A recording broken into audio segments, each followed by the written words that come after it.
అందరికీ నమస్కారం. I welcome you all to Portal to Love and Light, a channel for a true spiritual seeker. ఈ channel తరపున అందరికీ హార్దిక స్వాగతం. మనం ఎంతో అద్భుతంగా శ్రీ శ్రీ పరమహంస యోగానంద గారు అందించిన God talks with Arjuna the Bhagavad Gita. ఇందులో 2వ అధ్యాయమైన సాంఖ్యము మరియు యోగము. అందులో 2వ భాగంలో ఉన్నాం మనం ఇప్పటి వరకు 19 శ్లోకాలు పూర్తి చేసుకొని ఈరోజు మనం 20 మరియు 21వ శ్లోకానికి ఉన్న ఆధ్యాత్మిక అంతరార్థాన్ని తెలుసుకోబోతున్నాము.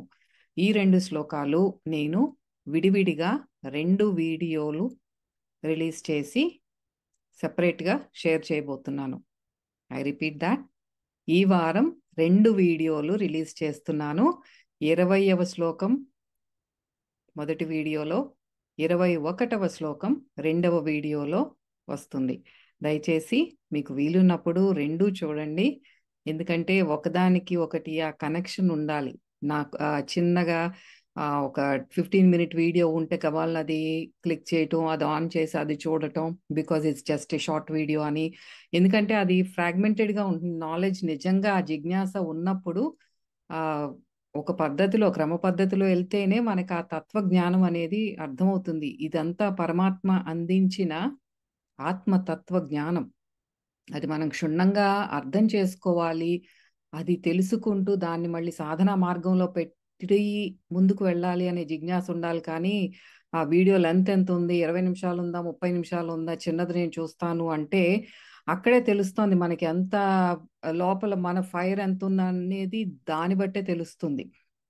సో ఈరోజు మనం ఈ సెషన్ స్టార్ట్ చేసుకునే ముందు పరమాత్మ చైతన్యంతో అనుసంధానమై చక్కగా యథావిధిగా మనం ప్రారంభించుకుందాం.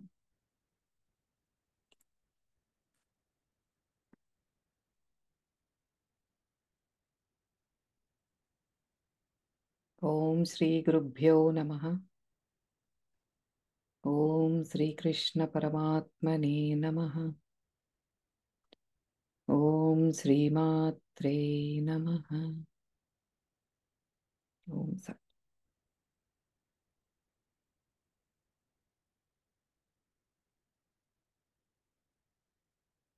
ఒకసారి మళ్ళీ ఒక క్విక్ రీక్యాప్ చూద్దామా? మనకి portal to love and light follow అయ్యే వాళ్ళకి ఆత్మ గురించి 10 పాయింట్స్ చెప్పండి అంటే టక టక టక సాంఖ్యయోగంలో, తత్వజ్ఞానంలో స్టార్ట్ అయినప్పుడు, 2వ భాగం స్టార్ట్ అయినప్పుడు పరమాత్మ ఏం చెప్పారు అనేది ప్రతి శ్లోకంలో టక టక టక టక టక వచ్చేసేయాలి, నోటికి వచ్చేసేయాలి. అది మళ్ళీ మనం అనుభవపూర్వకంగా నేను అది ఫీల్ అవ్వాలి, అనుభూతి చెందాలి అనే జిజ్ఞాసతో మన సాధన చేయాలి. సో 2 ఇంపార్టెంటే, జ్ఞానం అండ్ యోగం. సో మనం పరమాత్మ ఏం చెప్పారో చూద్దాం. ఫస్ట్ ఏమన్నారు? జ్ఞానం అంటే జ్ఞాని అయిన వాడు ఎప్పుడు ఈ నిత్యం మార్పు చెందుతూ ఉన్న వీటిని చూసి దుఃఖించడు, ఎప్పుడు వర్తమాన క్షణంలోనే ఉంటాడు. ఎవరికీ చావు లేదు, నీకు కానీ నాకు కానీ. ఇక్కడ కనిపిస్తున్న ఈ రాజులు ఎవరైతే ఉన్నారో వాళ్ళకి లేదు. వీటి వెనకాల మార్పు చెందని కూటస్థుడు స్థితంగా ఉన్నవాడు. ఈ దృశ్యమాన ప్రపంచం అంతా కూడా మార్పు చెందేది, దాన్ని చూసి నువ్వు దుఃఖించకు. ఈ దేహం మనం ఏదైతే ధరించామో ఈ దేహి అన్నవాడు లోపల ఉన్నాడు, అది కూటస్థుడు, అతను ఎన్నడూ మార్పు చెందడు. కానీ ఈ దేహం అనేది బాల్యము, యవ్వనము, వృద్ధాప్యము అనే స్టేజెస్ అనేవి అది మార్పు చెందుతూ ఉంటుంది దేహం అనేది. కానీ లోపల మార్పు చెందనిది ఎవరు? కూటస్థుడు. తర్వాత ఏం చెప్పారు? ద్వంద్వత్వం గురించి చెప్పారు మనకి. సుఖ దుఃఖాలు, శీతోష్ణాలు అనే ద్వంద్వత్వంతో కూడినవి.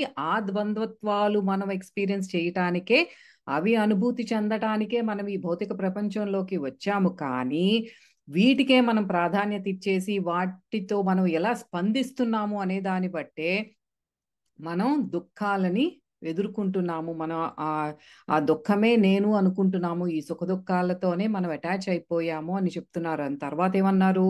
పరబ్రహ్మము 2 విధాలుగా విభజించడం అయినది. సత్పదార్థము ఎప్పటికీ స్థితంగా ఉండేది. అండ్ ఇంకొకటి ఏంటి?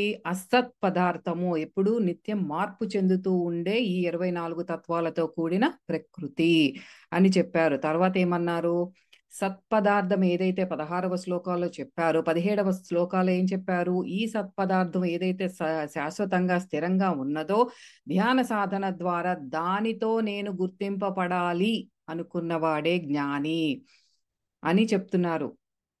దాంతోనే మనం ఆ సాధన మనకి ఆ ప్రకారంగా మనం ముందుకు వెళ్ళాలి. తర్వాత ఏమంటున్నారు? ఆత్మ అంతము లేనిది, దేనితోనూ కూడా పోల్చలేనిది, దానికంటూ ఒక ఎండ్ అంటూ లేదు. ఇట్స్ ఎటర్నల్, నిత్యము ఉండేదే. దానికి మనం దేనితోనూ పోల్చలేము. దానికి ఆ ఈ కొలమానాలు అనేవి ఏమీ ఉండవు అని చెప్పారు. తర్వాత ఏమన్నారు? ఆత్మను చంపడము, చంపబడము అనేది ఉండదు. ఎవరు చంపుతున్నారు? ఎవరు చంపట్లేదు, తను చంపబడను లేదు అని చెప్పారు మనకి. ఇంతవరకు మనం 19 శ్లోకాలకి ఉన్న జ్ఞానాన్ని మనం తెలుసుకున్నాం. ఈరోజు మనం ఈ ఫస్ట్ వీడియోలో 20వ శ్లోకానికి ఉన్న ఆధ్యాత్మిక అంతరార్థాన్ని తెలుసుకుంటున్నాము. సో మనం చక్కగా సాయి మేడంని ఇన్వైట్ చేసుకుందాము. శ్లోకాన్ని పాడించుకొని తర్వాత దాని లోతుల్లోకి వెళ్ళి చూద్దాం. Over to you Sai madam. 2వ అధ్యాయము 20వ శ్లోకము. న జాయతే మ్రియతే వా కదాచిత్ నాయం భూత్వా భవితా వా న భూయః అజో నిత్యః శాశ్వతోయం పురాణః న హన్యతే హన్యమానే శరీరే. ఈ ఆత్మ ఏ కాలమునందునూ పుట్టదు, గిట్టదు, పుట్టి ఉండునది కాదు. ఇది భావ వికారములు లేనిది. ఉత్పత్తి, అస్తిత్వము, వృద్ధి, విపరిణామము, అపక్షయము, వినాశము అను 6 భావ వికారములు. ఈ ఆత్మ జన్మలేనిది, నిత్యము, శాశ్వతము, పురాతనము. శరీరము చంపబడినను ఇది చావదు. Thank you madam. సో విన్నారు కదా. ఇప్పుడు నేను దీనికి పద విభజన చేయట్లేదు, ఎందుకంటే కొంచెం లాంగ్ శ్లోక అండ్ వీడియో కూడా కొద్దిగా లెంత్ ఎక్కువ అయ్యేటట్టుంది. కానీ ప్లీజ్ కామెంట్స్లో పెట్టండి, మీకు టైం ఎక్కువైనా పర్లేదు, పద విభజనతో పాటు చెప్పండి అంటే డెఫినెట్గా చెప్తాను. సో లెంత్ ఆఫ్ ద వీడియోని బట్టి నేను కొంచెం కట్ చేయటం, ఎక్కడ కట్ చేస్తే లెంత్ కట్ అవుతుందా అని ట్రై చేస్తున్నాను. సో డైరెక్ట్ మీనింగ్ చెప్తున్నాను. ఏం చెప్తున్నారు ఇక్కడ? ఆత్మకు చావు పుట్టుకలు అనేవి లేవు. ఇది కొంతకాలం ఉండి తర్వాత లేకపోవడం, లేదా కొంతకాలం లేకుండా ఉండి మళ్ళీ తర్వాత ఉండటం అనేది, ఈ రెండూ దీనికి ఉండవు. దీనికి పెరుగుదల, తరుగుదల కానీ లేనిది అండ్ అతి ప్రాచీనమైనది. అక్కడ అన్నారు కదా పురాణ అన్నారు కదా, దానికి అర్థం ఏంటి? ఇది ఆత్మ అనేది ఎంతో ప్రాచీనమైనది.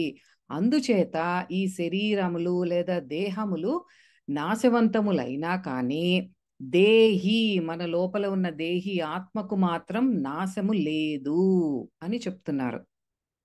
సో దీనికి ఆధ్యాత్మిక అంతరార్థం యోగిరాజుల వారు చాలా అద్భుతంగా, అంటే ఆయన ఇచ్చే ఈ 2 మాటల్లో కానీ 4 లైన్లో ఇచ్చేస్తారు, ఎంతో లోతుల్లో ఇస్తారు. చాలా అద్భుతంగా ఉంటుంది అది. చూద్దాం దీంట్లో ఏం చెప్తున్నారంటే ఆధ్యాత్మిక అంతరార్థం ఏంటి? ఈ సర్వవ్యాపి అయిన పరమాత్మకు జననము లేదు. ఇంతకుముందు ఏం తెలుసుకున్నాము? అంతము లేదు, మన కొలతలు వేయటానికి ఎవరితోనూ పోల్చటానికి లేదు అని తెలుసుకున్నాం పూర్వపు శ్లోకంలో. ఇక్కడ ఏం చెప్తున్నారు? దీనికి జననములు కూడా లేదు, పుట్టుక లేదు అని చెప్తున్నారు. జనించటానికి ఇప్పుడు తాను లేని చోటంటూ ఒకటి ఉంటే కదా, లేకపోతే అక్కడ జన్మ తీసుకుంది, జనించింది అని అనుకోవచ్చు. తాను జనించటానికి తాను లేని చోటు అంటూ లేనప్పుడు ఎట్లా జనిస్తాడు, ఎట్లా పుట్టడం అనేది ఎట్లా జరుగుతుంది అంటున్నారు. అలాగే చావు కూడా లేదు, ఎందుకంటే ఇది శాశ్వత పదార్థము, ఇట్ ఈస్ ఎటర్నల్. అది లేకపోవటము లేదు, పుట్టటము లేదు, అది లేకపోవటము లేదు, ఎందుకంటే ఇది శాశ్వతమైనది. తర్వాత అంతా అంతా ఉన్నది బ్రహ్మమే. మనకి కీర్తనలు ఉన్నాయి కదా, బ్రహ్మం ఒక్కటే, పరబ్రహ్మం ఒక్కటే అంటే, మరి ఇక్కడ అదే చెప్తున్నారు పరమాత్మ. ఆయన సొంత మాటల్లో చెప్తున్నారు. ఇదంతా కూడా తత్వజ్ఞానం మనం జాగ్రత్తగా అర్థం చేసుకోవటానికి ట్రై చేయాలి. ఎంతో లోతుల్లోకి వెళ్ళి చెప్తున్నారు మనకి. అంతా పరబ్రహ్మమే. అట్లాంటప్పుడు ఒక పదార్థము లేదా ఒక విషయము ఇంకొకరి ద్వారా ఎలా మార్చబడుతుంది, లేకపోతే ఇంకా ఎలా మార్పు చెందుతుంది అంటున్నారు. అంటే ఇప్పుడు నా ద్వారా ఇంకొకళ్ళు మార్పు చెందటం, వాళ్ళ ద్వారా నేను మార్పు చెందటం అనేది ఎలా జరుగుతుంది, ఒక విషయం ఇంకొక విషయాన్ని ఎలా మార్చుతుంది ఆర్ మార్చబడుతుంది అంటున్నారు ఇక్కడ. అలా ఎప్పటికీ కూడా జరగదు. ఇదంతా కూడా మనం ఏదైతే ఈ కంటితో చూస్తున్నామో, చెవులతో వింటున్నామో, ఈ దృశ్యమాన ప్రపంచం ఏదైతే ఉంది, ఇదే నిజం అనుకుంటున్నామో, ఇదంతా కూడా ఊహ మాత్రమే. I repeat that this is all in our imagination. అదేంటి, నాకు రోజు నేను చచ్చినట్టు పనికి వెళ్తున్నాను, పని చేస్తున్నాను, పిల్లల్ని చూసుకుంటున్నాను, ఇదంతా ఊహ అంటే ఎట్లా? Question, hang on to that question. మీలో వచ్చే క్వశ్చన్ కూడా నేనే అడిగి దానికి సమాధానం చెప్పటానికే ట్రై చేస్తున్నాను. బికాజ్ చదివేటప్పుడు డెఫినెట్గా, లేకపోతే మీకు వినేటప్పుడు కానీ డెఫినెట్గా క్వశ్చన్స్ వస్తాయి, రావాలి. అప్పుడే మనం నిజంగా అర్థం చేసుకుంటున్నాము అని. అయితే ఇక ఇదంతా కూడా ఊహ మాత్రమే. ఈ ఊహ కూడా మళ్ళీ ఆ బ్రహ్మంలోకి కరిగిపోవలసిందే. ఓకే, సో ఈ జననం మరణం, మనం ఒక రోజు ఉండటం అంటే ఒక జన్మంతా ఈ ఉండటం కానీ తర్వాత లేకపోవడం కానీ, ఈ రెండు కూడా ఒకటే. అంటే there is no death, there is no birth. రెండు లేవు, రెండు ఒకటే అంటున్నారు. దేని నుండి ఏమీ జరగట్లేదు, ఎందుకంటే ఆ బ్రహ్మమే శాశ్వతుడు అయిన పురాణ పురుషుడు, ది ఎటర్నల్ ప్రిమార్డియల్ పర్సన్ ఎవరు అంటే పరబ్రహ్మమే. ఎవరు ఎవరితోనూ మార్పు చెందట్లేదు, ఎవరి ద్వారా ఎవరు జననం తీసుకోవట్లేదు, ఎవరు లేకుండానూ పోవట్లేదు, అంతా ఉన్నది బ్రహ్మమే. ఎంత గొప్పగా చెప్పారంటే ఆ ఊహ అనేది. నేను ఎక్స్ప్లెయిన్ చేస్తాను, I try to explain my best. ముందు ముందు వస్తుంది, మీరు కూడా అర్థం చేసుకోవటానికి ట్రై చేయండి. అయితే ఇక్కడ చెప్తున్నారు అదే, తాను చంపబడేవాడు కాదు. ఎందుకంటే ఇప్పుడు నేను వెళ్ళి ఒక ఒక అతన్ని చంపాలి అంటే నాకు ఒక వెపన్ కావాలి, ఒక కత్తో లేకపోతే ఒక గన్నో ఏదో కావాలి. ఏమంటున్నారు ఇక్కడ యోగిరాజులు అంటే, దేనితోనైతే చంపబడుతున్నాడో అది బ్రహ్మమే, ఎవరినైతే చంపుతున్నారో తాను బ్రహ్మమే, ఎవరైతే చంపుతున్నాడో తను బ్రహ్మమే. నేను, నా వెపన్, ఎవరినైతే చంపుతున్నానో అంతా బ్రహ్మమే. ఇట్స్ ఆల్ వన్ అని చెప్తున్నారు. ఈ శరీరం అయితే మార్పు చెందుతూ ఉంది కదా, మరి ఆ నాశనం అవుతూ ఉన్న ఈ చేంజెస్ జరుగుతూ ఉన్న, మార్పు చెందుతూ ఉన్నది, చివరికి వినాశనం చెందేది అయిన ఈ దేహము అశాశ్వతమైనది. అట్లాంటి అశాశ్వతమైన దేహముతో శాశ్వతమైన పదార్థమైన ఆత్మని ఎలా నశింపచేయగలము? అసలు ఈ శరీరము ఇంకొకళ్ళ ఆత్మను ఎలా చంపగలదు? బికాస్ దట్ ఈస్ నిత్యము శాశ్వతమైనది ఆత్మ. నువ్వు చేస్తున్నది ఈ శరీరంతో చంపుతున్నాను అని నువ్వు అనుకుంటున్నావు, నువ్వు ఆత్మని, శాశ్వతమైన పదార్థాన్ని ఎలా నశింపచేయగలవు అర్జున అని శ్రీకృష్ణ పరమాత్మ అర్జునుడిని క్వశ్చన్ చేస్తున్నారు. ఇది ఎంతో లోతైన తత్వజ్ఞానము. సో దీనికి మనకి యోగానంద గారు ఏం ఎక్స్ప్లెయిన్ చేస్తున్నారో చూద్దాం. చాలా అద్భుతంగా ఉంటుంది ఈ శ్లోకం. మీకు వీలైతే గనక మీకు మీరు కూడా ఒకసారి చదవండి, బుక్ తెరిచి ఈ శ్లోకాన్ని చదివి. It's such a beautiful explanation.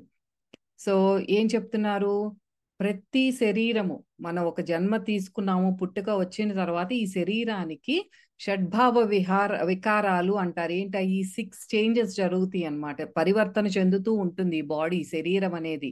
ఏంటది, దీనికి పుట్టుక ఉంటుంది, ఉనికి ఉంటుంది, నేనున్నాను, ఎగ్జిస్టెన్స్, ఆ ఉనికి ఉంటుంది, అది పెరుగుతూ ఉంటుంది, మార్పు చెందుతూ ఉంటుంది, తర్వాత క్షయం చెందుతుంది, డీకే, క్షయం చెందుతుంది, తర్వాత వినాశనము చెందుతుంది. అంటే మరణం తర్వాత ఈ శరీరం అనేది వినాశనం చెందుతుంది, డిస్ట్రాయ్ అవుతుంది. వీటన్నిటిని షడ్భావ వికారాలు అంటారు, 6 చేంజెస్ అన్నమాట. అయితే మానవుడు ఈ దేహాత్మ భావనలోనే, అంటే బాడీ కాన్షియస్ తోనే బందీ అయిపోయి మనలో ఈ శాశ్వతుడైన మార్పు చెందనటువంటి ఆత్మ ఒకటి ఉన్నది అన్న సంగతి మనం ఎప్పుడో మర్చిపోయాం. మనం ఈ ఆధ్యాత్మిక ఈ స్పిరిచువల్ పాత్ లోకి రానంత వరకు ఆత్మ అని ఎక్కడన్నా విన్నా సరే, జస్ట్ బి ఆనెస్ట్, మీకేం గుర్తొచ్చేది? రామ్ గోపాల్ వర్మ హారర్ మూవీస్ గుర్తొచ్చాయి కదా.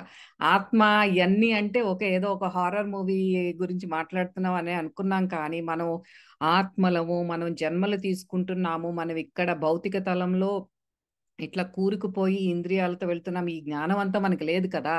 అలాగే ఒక సగటు మానవుడు కూడా ఈ ఈ శాశ్వతమైన ఆత్మ ఉన్నది అన్న సంగతి ఎప్పుడో మర్చిపోయాడు. మనం నిత్యము ఈ జ్ఞానం లేకపోతే ఇల్లు, సంసారము, వర్క్ చేసుకోవటం, ఇంటికి రావటం, అన్నం తినటం, పడుకోవటం, ఇదే కదా నిత్య జీవితం. దానికంటే వేరే జీవితం ఉందని అని కూడా తెలియదు. అయితే ఈ ఆధ్యాత్మిక జ్ఞానము, ధ్యాన సాధన వల్ల మాత్రమే మళ్ళీ మానవుడు తిరుగు ప్రయాణం పడతాడు. అప్పుడే తెలుస్తుంది, తన నిజ తత్వాన్ని అప్పుడే తెలుసుకుంటాడు. అక్కడి నుంచే జిజ్ఞాస అనేది పెరుగుతూ వస్తుంది. ద మోర్ ఇంకా ఏదో తెలియాలి, సృష్టి రహస్యం ఇంకా ఏదో ఉంది, ఇంకా నేను భగవంతుడికి దగ్గర అవ్వాలి అన్న జిజ్ఞాస అప్పుడు మొదలవుతుంది. ఈ శ్లోకం ద్వారా శ్రీకృష్ణ పరమాత్మ మనందరికీ తెలియజేసేది ఏంటంటే, భగవంతుడు ఎలా అయితే అవినాశి అంటున్నామో, హీజ్ ఇమ్మోర్టల్, అవినాశి, ఆ పరమాత్మ ప్రతిబింబమైన ప్రతి మనిషిలోనూ ఉన్న జీవాత్మ కూడా నశించనిదే. ఈ జీవాత్మ కూడా అవినాశియే. ఎందుకంటే అది పరమాత్మ యొక్క ప్రతిబింబం, ఎక్కడి నుంచో రాలేదు. అయితే ఇంకా ఇక్కడ మనకి 2 మాటలు వాడుతున్నాం నిత్యం, ఏంటంటే సోల్ అండ్ స్పిరిట్. ఆత్మ అంటున్నాము, జీవాత్మ అంటున్నాము. ఈ రెండిటికి మధ్య డిఫరెన్స్ ఏంటి అనేది ఎక్స్ప్లెయిన్ చేశారు పరమాత్మ, శ్రీ పరమహంస యోగానంద గారు. స్పిరిట్ అంటే ఏంటి? పరమాత్మ అంటున్నాం అంటే ద హైయెస్ట్ చైతన్యము, అందరిలోనూ ఉన్నది అదే అని చెప్తున్నాం. అదే స్పిరిట్ అంటే. ఆత్మ అని ఎక్కడన్నా ఉన్నా సరే, ఒక్కొక్కసారి ఆత్మ అనే మాట పరమాత్మకి కూడా వాడతారు. అది మనం ఒక్కొక్క శ్లోకాల్లోనూ అది మారుతా ఉంది. అక్కడ ఆత్మ అని వాడినప్పుడు ఎవరిని సంబోధిస్తున్నారు? పరమాత్మను అంటున్నారా, జీవాత్మ మనల్ని అంటున్నారా అని ఆ శ్లోకంలో వచ్చినప్పుడు నేను చెప్తాను ఎక్కడ ఎలా తీసుకోవాలి అనేది. ఇక్కడ ఆ డిఫరెన్స్ ఏంటి అంటే, స్పిరిట్ పరమాత్మ, సోల్ అంటే ఆత్మ. ఆ రెండిటికి, ఆ పదాలకి ఉన్న తేడా. అయితే పరమాత్మ తత్వం ఏంటి? నిత్యమైన వాడు, శాశ్వతుడు, సర్వవ్యాపి. ఇంకా ఈ ఆ జ్యోతి జ్ఞాన రూపము, ఈ అన్ని కూడా ఈ సర్వవ్యాపకత్వ స్వభావం ఏదైతే ఉంటో, ఆమ్ని ప్రెజెంట్, ఈ అన్ని కూడా పరమాత్మ యొక్క స్వభావం అన్నమాట. అయితే జీవాత్మ ఎట్లా ఉంటుంది? పరమాత్మ యొక్క ప్రతిబింబం తను. అయితే ఒక శరీరాన్ని ఉపాధిగా చేసుకుంది. అదే ఒక శరీరాన్ని ఆధారభూతం చేసుకుని దాన్ని ఉపాధిగా చేసుకుని ఉన్నది జీవాత్మ అంటున్నాము. ఆ శరీరం ఉపాధిగా లేకుండా ఆ డివైన్ క్వాలిటీస్ అన్నీ ఏదైతే ఉన్నదో పరమాత్మ అంటున్నాము. ఇప్పుడు ఒక్కొక్క జీవాత్మ ఆ పరమాత్మ శరీరంలో ఒక అణువు లాంటిది. మనందరం కూడా ఈ సకల చరాచర సృష్టి మొత్తము కూడా పరమాత్మ శరీరంలో అణువులు, ఆటమ్స్ ఏవైతే ఉన్నాయో మనం అది అన్నమాట. అట్లా కూడా ఊహించుకోవచ్చు మనం. పరమాత్మ సూర్యుడైతే ఆ సూర్యుడి నుండి వచ్చే కిరణాలు మనం. అట్లా డిఫరెంట్ ఉపమానాలు చెప్తున్నారనమాట మనకు అర్థం అవ్వటానికి. జీవాత్మకి పరమాత్మకి ఏంటి ఆ రిలేషన్ ఏంటి అని చెప్పటానికి యోగానంద గారు ఇట్లా ఎగ్జాంపుల్స్ తీసుకుని చెప్తున్నారు. ఇప్పుడు సూర్యుడి ప్రభావం, ఆయన ఈ సూర్యకిరణాలు అంటున్నాం మనం. అయితే సూర్యుడి స్వభావం ఏదైతే ఉందో ఆయన నుండి వచ్చే కిరణాలు కూడా అదే స్వభావం కలిగి ఉంటాయి కదా. సేమ్ థింగ్ ఇప్పుడు మనకి పరమాత్మలో ఏం క్వాలిటీస్ ఉన్నాయో, ఏమి దివ్య గుణాలు ఉన్నాయో, ఆయనలో ఉండే ఆ సర్వ వ్యాపకత్వం కానీ, ఆ నిత్యుడు అవినాశి అన్నది కానీ, ఆ జ్ఞాన ప్రదానము ఆ పరమానందము ఇవన్నీ కూడా ఆ డివైన్ క్వాలిటీస్ అన్ని పరమాత్మలో ఉన్నాయి. అది సూర్యుడు అయితే మరి ఆయన నుండి వచ్చే కిరణాలే మనం. అంటే ఆ జీవాత్మలో కూడా ఆ స్వభావం అంతా కూడా వస్తుంది మనలో కూడా. అంతే కదా మరి. ఆత్మ జన్మలు తీసుకుంటూ ఈ భౌతిక పదార్థంపై మనస్సు, అహము, ఇంద్రియాలు వీటి వల్ల సూపర్ఫిషియల్‌గా పైపైనే ఈ దేహపరంగా మార్పులు చెందుతూ ఉన్నప్పటికీ, ఇన్నర్ ఎసెన్స్ ఏంటి? మన ఆత్మ స్వభావం లోపల అంతర్గతంగా మనకి ఏదైతే ఉందో అది మాత్రం మార్పు చెందదు. దాని డివైన్ క్వాలిటీస్ దానికే ఉంటాయి. మనం అది ప్రకటించుకోలేకపోతున్నాము. ఎందుకంటే భౌతికంగా మనకేంటి మనం మనస్సుతోనూ, ఇంద్రియాలతోనూ, అహంతో కూడుకొని ఉన్నాము కాబట్టి, మనలో అంతర్గతంగా ఆల్రెడీ ఉన్న డివైన్ క్వాలిటీస్ పరమాత్మ హ్మ్, స్వభావం ఏదైతే మనలో కూడా ఉందో, అది మనం ప్రకటించలేకపోతున్నాము. కానీ అది మార్పు చెందనిది. అయితే ఈ తత్వజ్ఞానం తెలియకనే మరి కోట్ల మంది జీవరాశులు, మానవులు ఏం చేస్తున్నాము? జననం తీసుకుంటున్నాము, మరణిస్తున్నాము. మరణంతో ఈ శరీరంతో పాటు ఆత్మ కూడా నశిస్తుంది అన్న భ్రమలోనే ఉంటున్నాము. అందుకే మనం ఇంత దుఃఖానికి ఎందుకు లోనవుతున్నాము? మన ప్రియమైన వాళ్ళు మనకి ఇంట్లో వాళ్ళు కానీ, ఎక్కడైనా చాలా సన్నిహితంగా ఉన్నవాళ్ళు శరీరాన్ని విడిచిపెట్టినప్పుడు, మరణం సంభవించినప్పుడు ఎందుకు అంత దుఃఖానికి లోనవుతున్నాము? కొంచెం బాధపడి వెళ్ళిపోవట్లేదు మనం. ఎన్నో రోజులు, మంత్స్ టుగెదర్, సంవత్సరాలు మనం ఆ దుఃఖానికి లోనవుతున్నామంటే మనకి లోపించేదేంటంటే తత్వజ్ఞానం లేదు మనకి. సో దీనికి పరమహంస యోగానంద గారు ఒక ఎగ్జాంపుల్ చెప్తున్నారు. ఏమని? ఆత్మ యొక్క స్వభావాన్ని తెలిపేదిది. ఒక చంద్రుడిని ఒక కప్ ఆఫ్ వాటర్‌ని ఎగ్జాంపుల్‌గా తీసుకొని చెప్తున్నారు. ఇప్పుడు రాత్రిపూట ఆకాశంలో చంద్రుడున్నాడు. మనం కింద ఆహ్, కప్పులో నీళ్లు పట్టాం. కప్పులో నీళ్లు పట్టినప్పుడు ఆ నీటిలో చంద్రుడి యొక్క ప్రతిబింబం దాంట్లో పడుతుంది. దాంట్లో కనిపిస్తుంది. అయితే ఆ కనిపిస్తోంది. కొంచెం సేపటికి ఆ కప్పు విరిగిపోయిందనుకుందాం. ఆ కప్పు బ్రేక్ అయిపోయినప్పుడు ఏమవుతుంది? దాంట్లో ఉంచి నీరు బయటికి పోతుంది. పోయినప్పుడు మరి ఆ ప్రతిబింబం ఏమైపోయింది? What happened to that reflection of moon? ఆ చంద్రుడి యొక్క ప్రతిబింబం ఏమైపోయిందంటే మళ్ళీ చంద్రుడి దగ్గరికే ఎళ్ళిపోతుందది. ఆ చంద్రుడిలో లయమైపోతుందది. ఇంకా అది పోయింది అన్నట్టా? ఉంది అన్నట్టా? అందులో లయమైపోయినట్టు. మళ్ళీ ఇంకొక కప్ ఆఫ్ వాటర్ తెచ్చి పెట్టామనుకోండి. ఏమవుతుంది? మళ్ళీ ఆ ప్రతిబింబం ఆ కొత్త కప్‌లో ఏదైతే పెట్టామో అందులో మనకి కనిపిస్తుంది.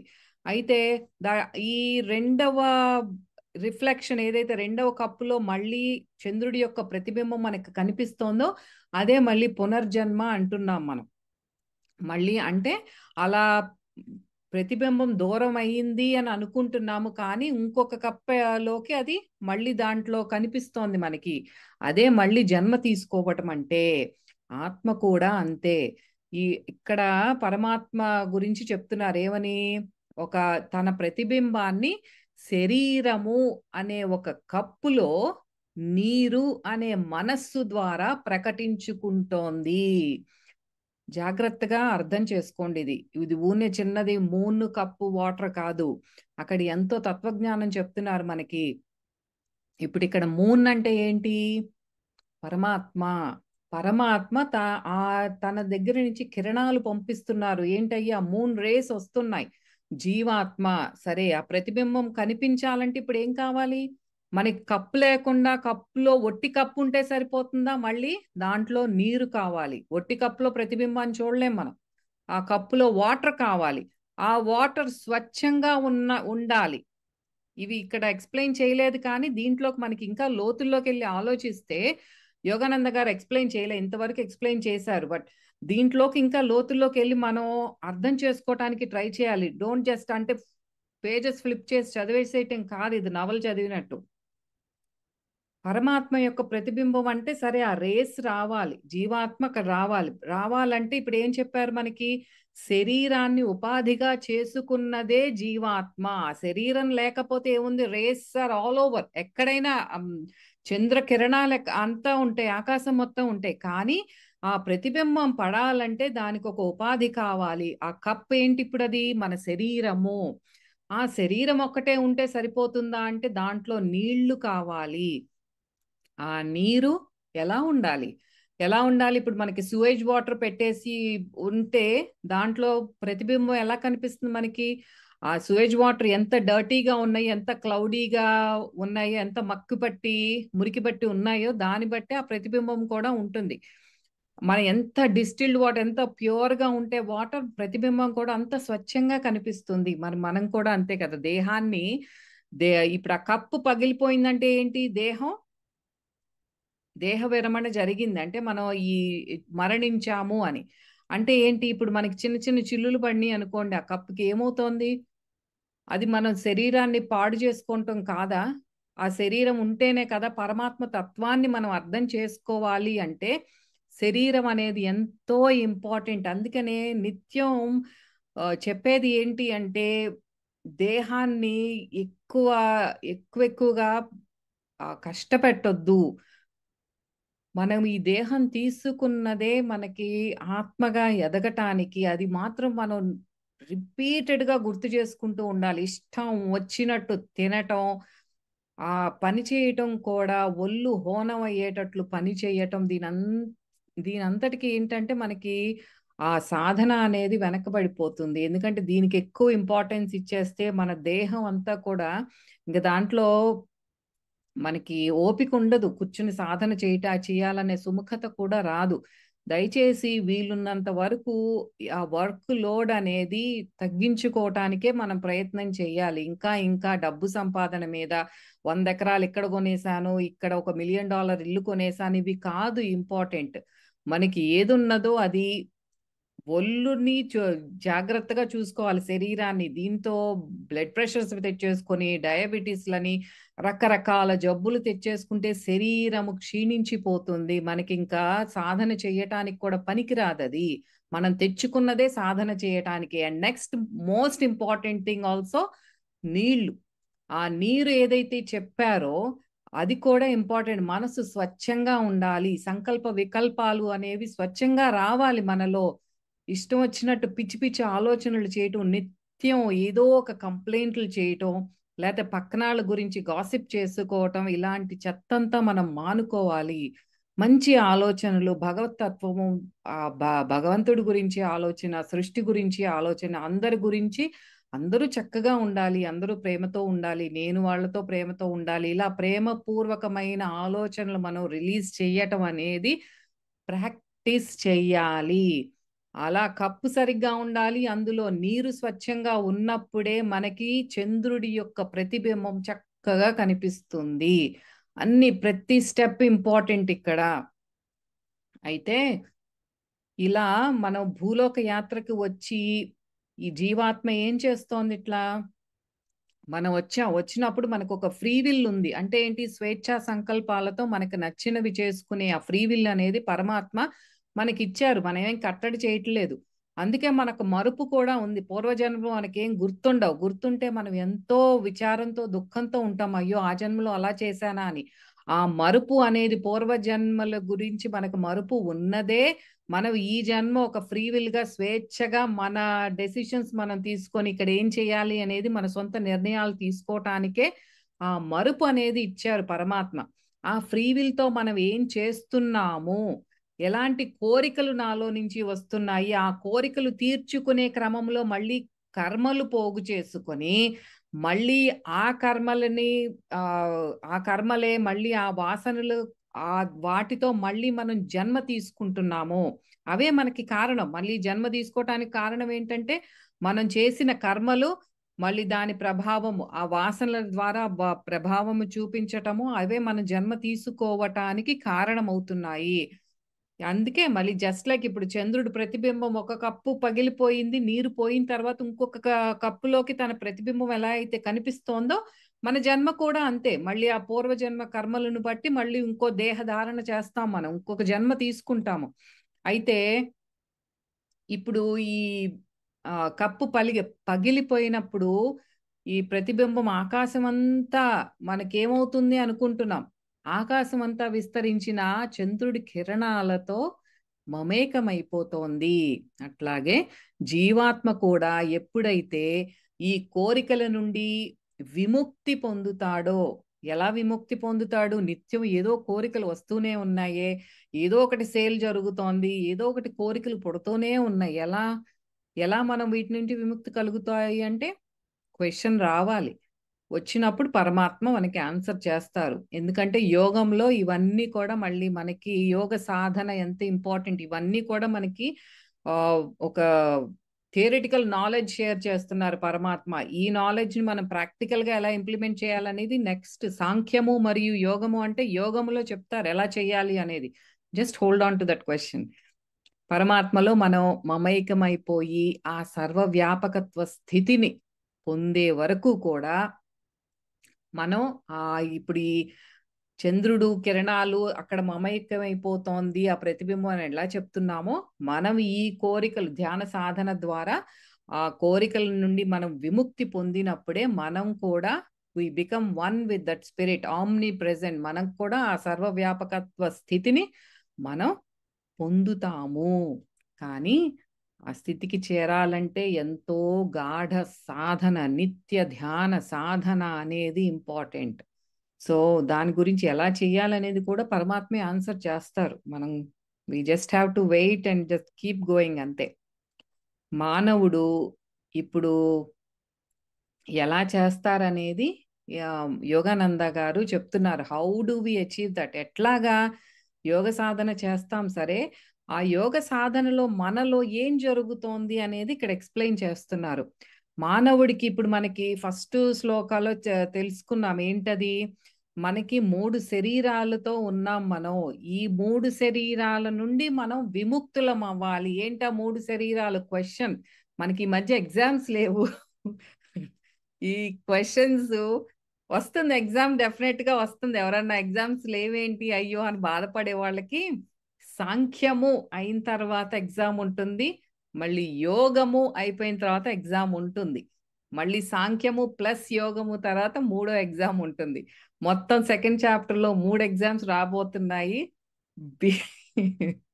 వెయిట్ చేయండి.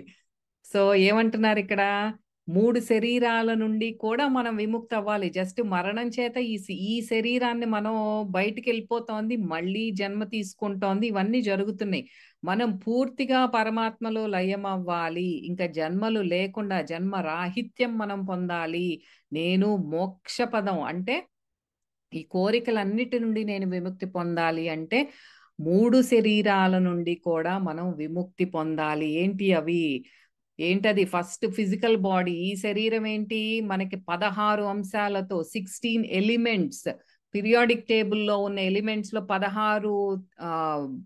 16 ఈ భౌతిక అంశాలతో 16 కెమికల్ ఎలిమెంట్స్ తో ఈ భౌతిక శరీరం అనేది నిర్మితమైనది. అవేంటి? ఆటమ్స్, అణువులు, అణువులో ఉన్న పరమాణువులు. ఏంటవి? ఎలక్ట్రాన్స్, ప్రోటాన్స్, న్యూట్రాన్స్, వీటితో నిర్మితమైనవి. ఏంటిదది?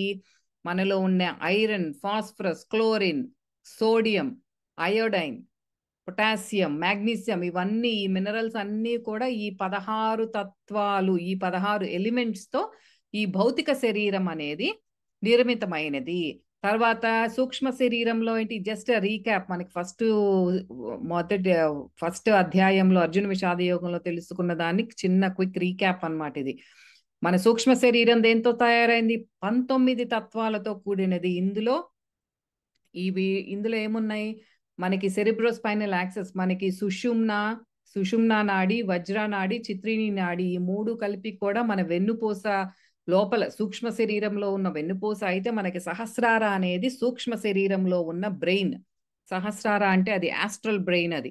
అయితే ఇందులో మనకి సూక్ష్మ శరీరంలోనే మనస్సు, బుద్ధి, అహంకారము, చిత్తము అనేవి ఉన్నాయి.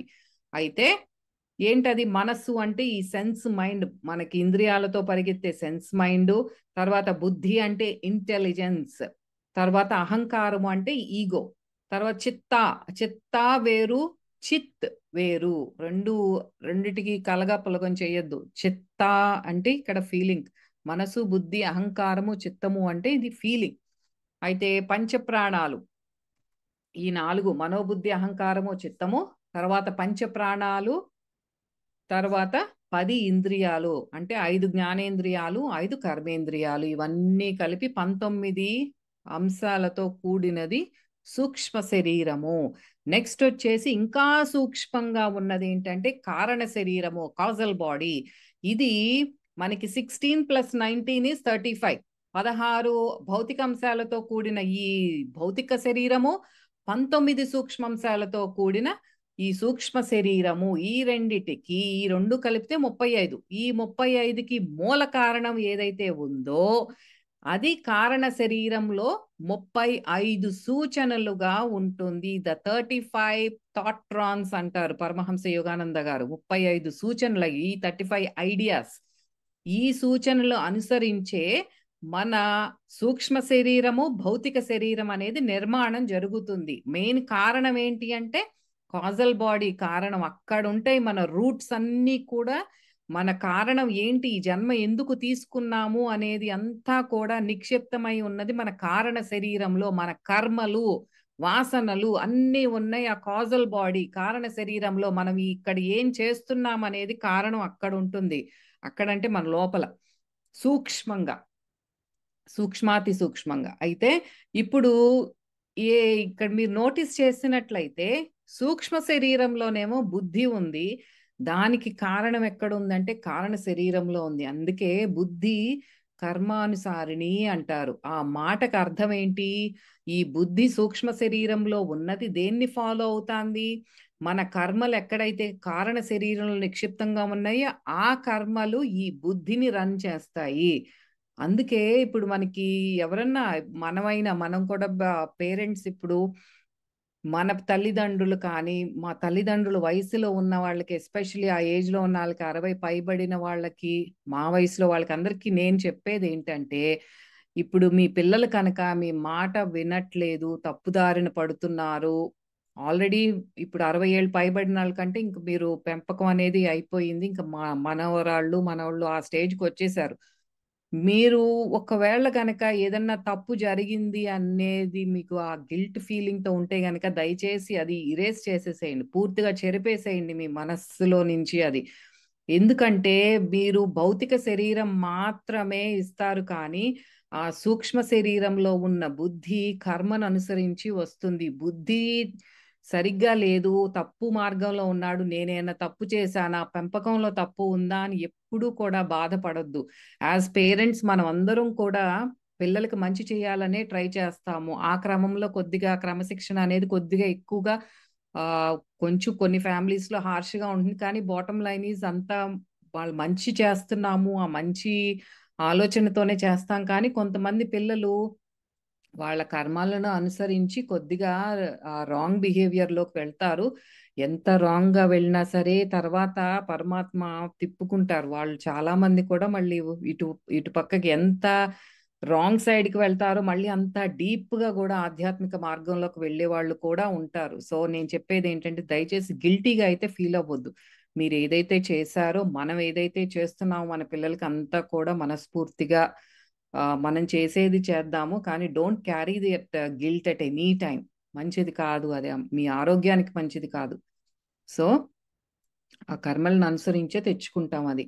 అయితే ఇది కారణ శరీరం గురించి. అయితే భౌతిక దేహం యొక్క ఈ ప్రకంపనలు ఎలా ఉంటాయి అంటే స్థూలంగా ఉంటాయి. ఇప్పుడు మనం ఈ when we are vibrating body conscious తో, ఇదే నేను, నా దేహము, నా నేమ్ అండ్ ఫేమ్, ఇప్పుడు నేను ఎంతో గొప్ప స్థితిలో ఉన్నాను, ఇవన్నీ కూడా బాడీ కాన్షియస్ తో ఉన్నప్పుడు ఏంటంటే మన వైబ్రేషన్స్ చాలా స్థూలంగా ఉంటాయి. అంటే తక్కువ స్థాయి వైబ్రేషన్స్ అయ్యి, అలా అనుకునే వాళ్ళు ఎప్పుడు కూడా తక్కువ స్థాయిలో వాళ్ళు. ఐ రిపీట్ దట్, భౌతిక దేహంతో నేను గొప్ప ఇది అని చెప్పుకునే వాళ్ళు చాలా తక్కువ వైబ్రేషన్స్ తో వీఆర్ వైబ్రేటింగ్.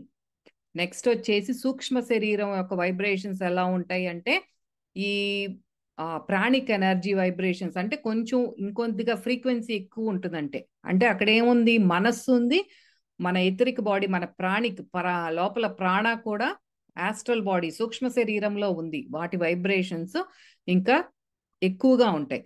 తర్వాత వచ్చేసి కాజల్ బాడీ అన్నిటికంటే శక్తివంతమైనది. అక్కడ నుంచి వచ్చే ప్రకంపనలు చాలా ప్యూర్ గా స్వచ్ఛంగా ఉంటాయి.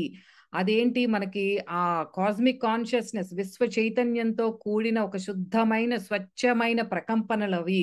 Those are the highest frequency vibrations, చైతన్యతో కూడిన ప్రకంపనలు అవి. సో భౌతిక దేహం ఏమో మనం దేని మీద ఆధారపడతామంటే ఆ మనం తీసుకునే ఆహారం మీద దీన్ని భౌతిక శరీరం అనేది ఆధారపడి ఉంటుంది. సూక్ష్మ శరీరం దేని మీద ఆధారపడి ఉంటుంది అంటే ఎనర్జీ మీద, ఈ మనస్సు ప్రాణిక్ ఎనర్జీ మీద, మళ్ళీ ఆ మనస్సు చేసే సంకల్ప వికల్పాల మీద. ఈ మనస్సు అండ్ ప్రాణ దే ప్లే ఇంపార్టెంట్ రోల్ సూక్ష్మ శరీరంలో. ఈ రెండిటి మీద సూక్ష్మ శరీరం అనేది ఆధారపడి ఉంటుంది. కారణ శరీరం మరి జ్ఞానం మీద, మనం తీసుకునే ఈ తత్వ జ్ఞానం, బ్రహ్మ జ్ఞానం మీద, ఆనందం మీద, అమృతం మనం తీసుకునే దీని మీద ఆ కారణ శరీరం అనేది ఆధారపడి ఉంటుంది. ఇవే మనం పంచకోశాలుగా చెప్పుకుంటున్నాము. ఏంటది? అన్న మాయా కోశము. ఈ అన్నమే నేను, ఇది తినకపోతే నేను మరణిస్తాను, నా దేహానికి ఏదో అయిపోతుంది, మాయా. ఈ ప్రాణానే నేను నిత్యం మార్పు చెందుతోంది. అదే ప్రాణమయ కోశము, మనోమయ కోశం నిత్యము సంకల్ప వికల్పాలు మారుతూ ఉంటాయి. మనం చేసే ఈ భావోద్వేగాలు కానీ, లోపల భావనలు, ఆ ప్రకంపనలు ఎప్పుడు మారుతూ ఉన్నాయి. ఆ మార్పు చెందేది నువ్వు కాదు. అదే మనకి నిర్వాణ షట్కంలో ఆదిశంకరాచార్యులు వారు చెప్పేది కూడా అదే. ఇది నువ్వు కాదు. ఏదైతే మార్పు చెందుతూ ఉందో మాయా, ప్రాణ మాయా కోశం అది, మనస్సు అనే మాయా కోశం. ఈ రెండు సూక్ష్మ శరీరంతో కూడుకున్నవి. తర్వాత వచ్చేసినవే మనకి విజ్ఞానమయ కోశము, ఆనందమయ కోశము. అది కూడా నువ్వు కాదు అంటారు ఆదిశంకరాచార్యుల వారు. కానీ those are the highest vibration, విజ్ఞానమయ కోశము అండ్ ఆనందమయ కోశం. అది ఆ కోశాలు ఇవన్నీ కూడా మనం అన్ఫోల్డ్ చేసుకుంటూ, ఓపెన్ చేసుకుంటూ, యాక్టివేట్ చేసుకుంటూ వెళ్ళినప్పుడు మనము ఆ దివ్య పరమాత్మ చైతన్యంతో అనుసంధానం అవుతాము. మనం మరణంతో ఏమవుతుంది? ఈ ఫిజికల్ బాడీ, ఈ శరీరం ఒక్కటే నశిస్తోంది, కానీ మనలో ఉన్న సూక్ష్మ శరీరము, కారణ శరీరము, ఇంకా మన పూర్వజన్మ కర్మలతో, కోరికలతో అవి బరువెక్కి ఉన్నప్పుడు ఏమవుతున్నాయి? ఈ రెండు శరీరాలతో మళ్ళీ జన్మ తీసుకుంటుంది. ఇంకొక తొడుగు తగిలించుకుంటుంది. ఇంకొక జన్మ, ఇంకొక శరీరం ధరించుకొని మళ్ళీ ఇంకో జన్మ తీసుకుంటుంది. అట్లా రిపీటెడ్ గా జన్మలు తీసుకుంటూనే ఉంటాం. ఎందుకంటే కర్మలో ఉన్నాయి దాంట్లో, కారణ శరీరంలో. వీటన్నిటినీ ధ్యాన సాధన ద్వారా మనం అధిగమించాలి. ఈ కర్మలు ఏదైతే ఉన్నాయో, మనం ఆ వాసనలన్నీ కూడా మనం దగ్ధం చేసినప్పుడే, యోగాగ్నిలో దగ్ధం చేసినప్పుడే, జ్ఞానాగ్నిలో దగ్ధం చేసినప్పుడే మనం ఇందులో నుంచి విముక్తులం అవుతాము, పరమాత్మలో ఐక్యం అవుతాము. The soul becomes the spirit at that point. అప్పుడే జరుగుతుంది అది. మనం ఇప్పుడు మనకి ఒక బాడీకి ఒక పేరు పెట్టుకున్నాం, అను అని పెట్టుకున్నాం. ఒక ఎగ్జాంపుల్ జాన్ అని పెట్టుకుంటే జన్మ తీసుకున్నాడు, తర్వాత మెడిటేషన్ లోకి వచ్చాడు, ధ్యానం చేస్తున్నాడు, తర్వాత భగవంతుడితో ఐక్యమైపోయాడు. అప్పుడు ఐక్యమైపోయిన సమాధి స్థితిలో తెలుస్తుంది తనకి ఏమని, ఇప్పుడు వరకు జాన్ అని పేరు పెట్టుకున్నది భగవంతుడే. భగవంతుడే ఈ పేరు పెట్టుకొని ఇదంతా అనుభవించాడు, ఇదంతా ఎక్స్పీరియన్స్ చేశాడు భగవంతుడే అని అప్పుడు అవగతమవుతుంది. ఆ జ్ఞానంతో ఉన్నవాడే ఆ భగవంతుడు. అంటే పురాణ పురుషుడు అంటారు ఆ స్థితికి చేరుకున్న వాళ్ళని. ఇప్పుడు ఆ స్థితికి చేరుకున్నప్పుడు ఏమవుతోంది? మన ఐడెంటిటీ లూజ్ అవుతున్నామా అంటే లేదు. నాకు అను అన్న సంగతి తెలుస్తుంది, కానీ ఈ అను రూపంలో ఉన్నది కూడా పరమాత్మే అన్న జ్ఞానం అనుభవపూర్వకంగా ఉంటుంది. We are not losing our identity. మనం లూజ్ అవ్వట్లేదు, కానీ ఆ జ్ఞానాన్ని మనం తెలుసుకుంటున్నాము అనుభవపూర్వకంగా. అది అక్కడ మనకు తెలుసుకోవాల్సింది. భగవద్గీతలో చెప్పే ఈ డీపెస్ట్ స్పిరిచువల్ నాలెడ్జ్ ఇక్కడ చెప్పేది కూడా అంతే. నిత్యం ప్రాక్టీస్ లో మనం పెట్టాలి. ఎస్పెషల్లీ మనకు ఆరోగ్య సమస్య, ఇంట్లో మరణం కానీ ఏదన్నా పెద్ద సమస్యలు వచ్చినప్పుడు, ఎదుర్కోవాల్సి వచ్చినప్పుడు ఈ జ్ఞానం అనేది, ఈ ఆత్మతత్వ జ్ఞానము, ఆత్మకు చావు లేదు, మార్పు చెందదు అని మనకు ఈ ఆ నెగిటివ్ థాట్స్ నుంచి బయటికి రావటానికి చాలా హెల్ప్ చెయ్యాలి. మనకి ఆ 1 రోజు 2 రోజులు అయినా కొంత బాధపడినా, ఎందుకంటే ఫిజికల్‌గా మనం ఒక మనిషి ఆప్యాయతను కోల్పోతాం. మాట మళ్ళీ మనకి వినిపించదు. ఆ రూపం కనిపించదు కాబట్టి, దానితో మనం అటాచ్ అయ్యి ఉన్నాం ఇన్నాళ్ళు కాబట్టి డెఫినిట్‌గా దుఃఖం అనేది ఉంటుంది. దాంట్లో నుంచి బయటికి రావటానికి హెల్ప్ చేసేది ఆత్మతత్వ జ్ఞానము. భగవద్గీత ద్వారా ఈ ఆత్మ యొక్క స్వభావాన్ని చక్కగా చెప్తున్నారు పరమాత్మ. ఏమని? ఆత్మ ఈ శరీరంతో జన్మ తీసుకున్నప్పటికీ కూడా దానికి పుట్టుక లేదు. శరీరంలో నివాసం అశాశ్వతమైనప్పటికీ అది శాశ్వతమైనది. ఏది? నివాసం ఏర్పరచుకున్నది ఎవరు? జీవాత్మ. తాను శాశ్వతమైన వాడు. ఈ శరీరం అశాశ్వతమైనది. మార్పు చెందుతున్నట్లు కనిపించినా మార్పు లేనిది. మార్పులను అనుభూతి చెందుతోంది. అంతేకాని తాను మారట్లేదు. అల్టిమేట్‌గా ఫైనల్ స్టేజెస్‌లో ఏమవుతోంది? పరమాత్మలో లయమయ్యేది అయినా సరే, ఆత్మ అనే ఈ అనేకనేక రూపాలతో తను ప్రకటించుకుంటోంది. అలా ప్రకటించుకొని పరమాత్మలో లయమైనప్పుడు కూడా తన ఐడెంటిటీ, తన ఈ నేను అన్నది ఈ జీవాత్మగా ఏదైతే ఉన్నదో ఐడెంటిటీ ఏమీ కోల్పోం మనము. ఆ సమాధి స్థితిలో పరమాత్మ తత్వాన్ని మనం అనుభూతి చెందినా సరే ఐడెంటిటీని ఏమి లూజ్ అవ్వము. ఆత్మకి చావు లేదు. కానీ ఈ ఆ పరమాత్మలో లయమైనప్పుడు అప్పుడే సర్వవ్యాపకత్వాన్ని, శాశ్వతత్వాన్ని అనుభవపూర్వకంగా ఈ జీవుడు తెలుసుకుంటాడు. సో ఇదంతా కూడా చాలా deepest spiritual knowledge. Try to understand. దీని తర్వాత మనం నెక్స్ట్ వీడియోలో 21వ శ్లోకాన్ని తెలుసుకుందాము. సో దయచేసి నెక్స్ట్ వీడియో కూడా మీకు వీలున్నప్పుడు చూడండి. So will meet you again in the next video. నమస్తే.